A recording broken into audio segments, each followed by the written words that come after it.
Personal, this is personal for me because I was a single mother who 20 years ago, because of 9/11, lost everything, and had it not been for those programs, and as a tradesman who, because of EFA helping me on those, I got $500 a month and was living in a studio apartment. It allowed me to go back to school to become a hairstylist, and now I'm a small business owner that rents from ULA.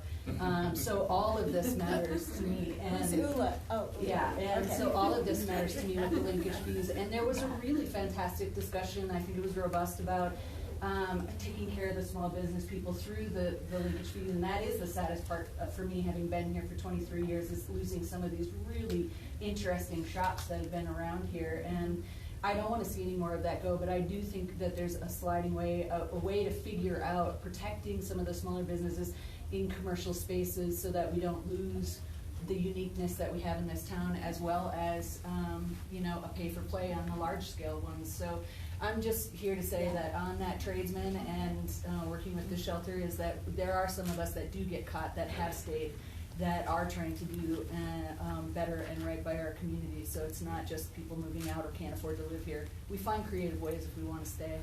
Patrick, want to bring us home on could you kind of clarify something for me? Yeah. My perception is that linkage fee is for new development. That's correct. So any business that exists today does not have to pay a linkage fee. That's true. So a linkage fee is a method of controlling some kind of growth.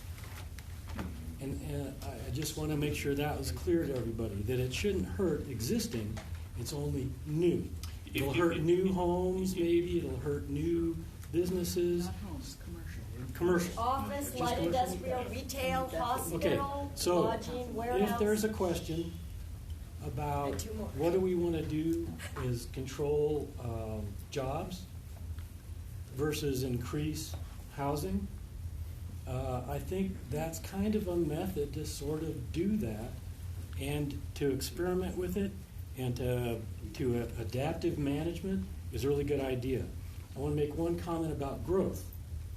Al Bartlett, the great Al Bartlett, had a great presentation on growth. All you got to do is take the number 70, divide it by your percentage of growth, and that's your doubling time.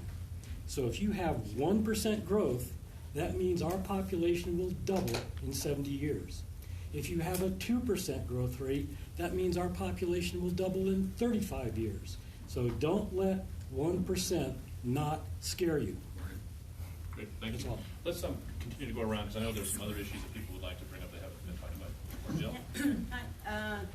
We were talking about community values. I'm on the homeless thing, talking about community values and what people should and should not do in our streets.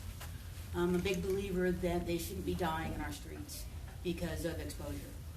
I believe that we need to adopt what Denver is doing now, and until we fix the problem, at least stop ticketing people and allow them to have a blanket so that they don't freeze to death at night. Until we fix it. I mean, that's not a long-term idea. That's just until we can figure out how to get everybody off the streets.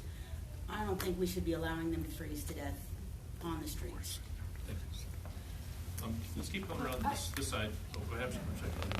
Well, because you brought up something that Darren brought up that we didn't get to, Darren, that wasn't intentional that Bob nor I skipped that last question. It was just, we were engaged in conversation. And, I want to look at those numbers more. I can't say that I know enough about, because you just threw those out. But it is concerning if we're overly, targeting or enforcing.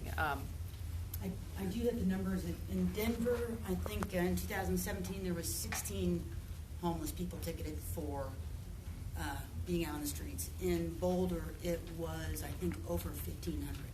Okay. Over what period? For the year, I think it was 2017, whereas you can sleep out on the streets as long as you don't have a blanket.